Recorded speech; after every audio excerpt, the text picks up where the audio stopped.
Lanhee Chen is a regular contributor for CNN Opinion.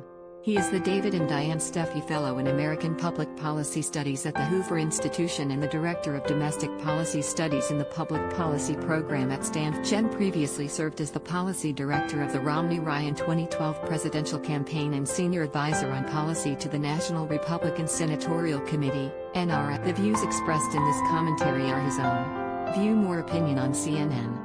CNN Senate Minority Leader Mitch McConnell finds himself in an unenviable. On the one hand, Democrats have called him a hypocrite for voting to acquit former President Donald Trump in the recent impeachment proceedings before the U.S. Senate, even as McConnell argued, as did, presumably, the 7 Republicans that voted to convict, that Trump bore moral responsibility for the January 6 attacks on the U.S. Capitol. On the other, Trump viciously attacked McConnell in a Tuesday press release, calling him a dour, sullen, unsmiling Lanhee Chen. But McConnell has generally been successful against his political opponents, and this time may be no different. His decision to speak forcefully against Trump immediately after his vote to acquit was, in reality, the only way that McConnell could guarantee his position at the center of the debate over both the policy and political approaches that the GOP will take. And McConnell's rationale for acquittal was that the U.S. Constitution did not give the Senate the ability to punish a former president. But there may be an even better way to understand McConnell's decisions.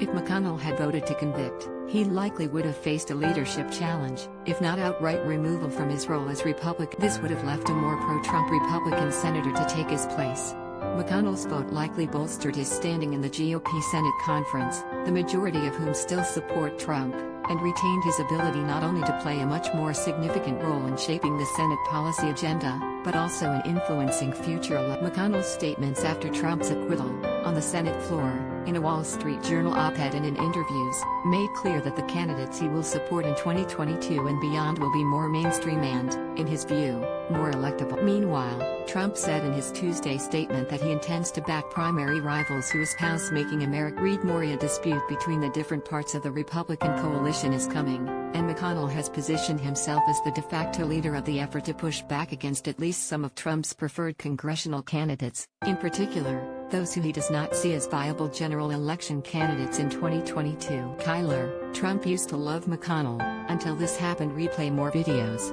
Must watch Kyler, Trump used to love McConnell, until this happened. 09:09 MC Connell has seen what happens when fringe candidates end up as Republican nominees in Senate. In 2010, for example, he had the opportunity to capitalize on former President Barack Obama's first midterm election cycle and help Republicans win back seats in the Senate. Historically, presidents have generally suffered significant losses amongst their partisans in Congress in the first midterm election after taking. While the GOP gained 6 seats that year, it was unable to capture the majority, in part because fringe candidates like Sharon Angle of Nevada and Christine O'Donnell of Delaware lost in general election races against their Democratic Party opponent. McConnell's role as party leader enables him to direct the considerable campaign finance and infrastructure resources of the National Republican Senatorial Committee, NRSC, to support candidates he sees as more viable. It also allows him to exert more influence via outside conservative super PACs like American Crossroads and the Senate Leadership Fund, both of which take guidance from the Senate Republican leader. More broadly, McConnell likely believes that his recent impeachment acquittal two-step was the only way to keep power and rid the Republican Party of Trump's influence for good, ahead of the 2022 midterms and next presidential election in 2020. This goal will be hard to achieve, particularly given that 75% of Republican voters in a recent Quinnipiac poll wanted to see Trump play a prominent role in their party.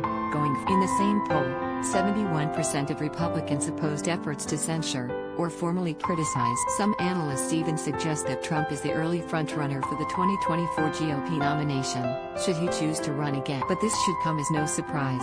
No other Republican is even in the same universe as Trump when it comes to name identification. That said, Republican voters don't know nearly as much about the other potential 2024 presidential candidates, such as former UN Ambassador Nikki Haley or ARC Tom Cotton, as they do about Trump, so their opinions at this point are relatively meaningless. Recall that at this point in 2013, shortly after Obama's re-election, Marco Rubio and former Florida Governor Jeb Bush were the polling favorites for the 2016 GOP presidential. The field of candidates for 2024 is only beginning to form, and voters will get better acquainted with the hopefuls in the years to come, as they introduce themselves to Republican voters across. McConnell's actions in the last several days, then, may seem confusing, or just maddening, to observers on both the right and the left. but they were not illogical or ill-conceived. He is doing all he can to ensure that he is in a position to push the GOP in the direction he believes is best for the future success of the party, even if it means that he draws the ire of some in the process.